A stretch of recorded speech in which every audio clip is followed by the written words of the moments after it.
6-8 lanes of traffic.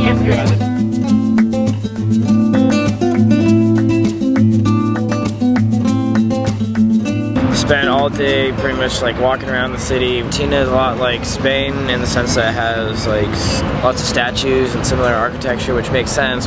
Not as many people speak English as I thought, so I'm having to use a lot more of my broken Spanish. That cost $50. I don't know how much they get. Behind me stands the presidential palace. Look at the map for Argentina, and you have a bunch of cathedrals, you have your museums, you have your art stuff. Walking around, saw a whole bunch of stuff. It was kind of fun just getting lost in.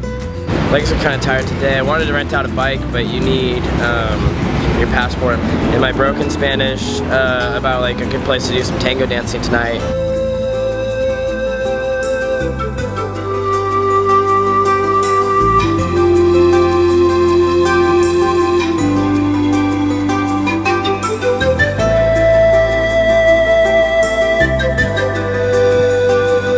Behind me is an obelisk.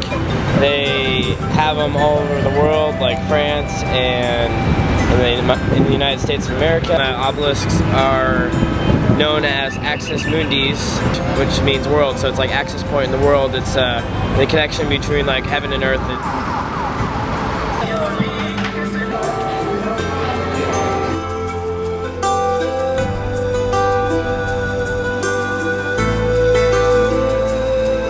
Today, I got robbed. I think it happens to most people at some point or another on this voyage, but got tricked. Kinda had a long day. I'd been out in the sun, walking around, seeing all the sights that there are. I've just bought a flag. Super excited. I was like, oh, Argentina rocks, this is sweet. And then this lady comes up to me and she has a little card. She's like, okay, follow me. And so I followed her. Goes into this area that looks kind of sketchy. It looks like a rundown mall area, kind of. So I'm just like, alright, whatever, screw it. Maybe it's going to be held at a different place, not there. That's pretty naive to everything. This lady sits down and starts talking to me. So she's kind of talking to me for a while, like asking like, did you come by yourself? And I got kind of lucky that I didn't get killed, but the guy like pulls out a flashlight and he's like pointing at me. I'm like, it's not really necessary, and I'm hoping to not like show them all of my camera equipment and everything that they could steal. I gave them 100 pesos and I was like, oh, can you guys give me change? And they're like, oh yeah, no problem. So I give them 100. Okay, now you owe us 300. I was like, what? I just gave you money. And so at this point I stand up and like, screw it, I'm getting out of here. And he's like pushing on me and I'm like, shit, what? Like he pulls out like a knife or a gun, like I'm gonna die or I'll.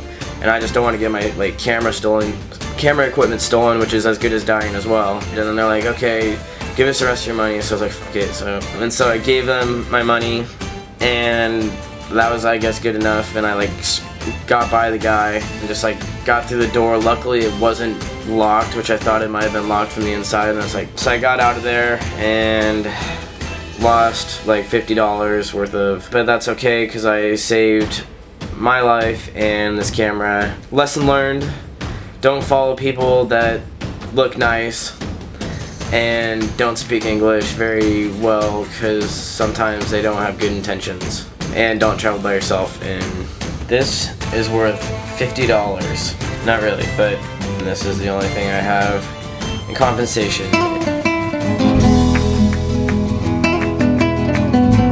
So, how do I put this? Argentina was pretty sketchy but I guess as a big city, that's kind of understandable for there to be, you either get robbed or you get gypped at a bar or a restaurant. It was cool going around to all the sites, seeing all the architecture. The weather was nice, my allergies acted up.